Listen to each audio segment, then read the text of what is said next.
টি-20 বিশ্বকাপের বর্তমান champion England চলতি বিশ্বকাপেও সেমিফাইনাল নিশ্চিত করেছে। সুপার 8-এর লড়াইয়ে যুক্তরাষ্ট্রকে 10 উইকেটে হারিয়ে টুর্নামেন্টের প্রথম দল হিসেবে সেমিফাইনাল নিশ্চিত করেছে ইংল্যান্ড।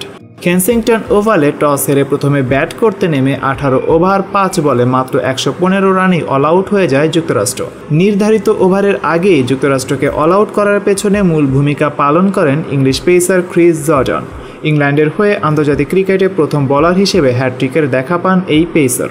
এইদিকে 116 রানের লক্ষ্যে ব্যাট করতে নেমে যুক্তরাষ্ট্রের বোলারদের কোনো সুযোগই দেননি ইংল্যান্ডের দুই ওপেনার জোস বাটলার ও ফিলিপ সল্ট।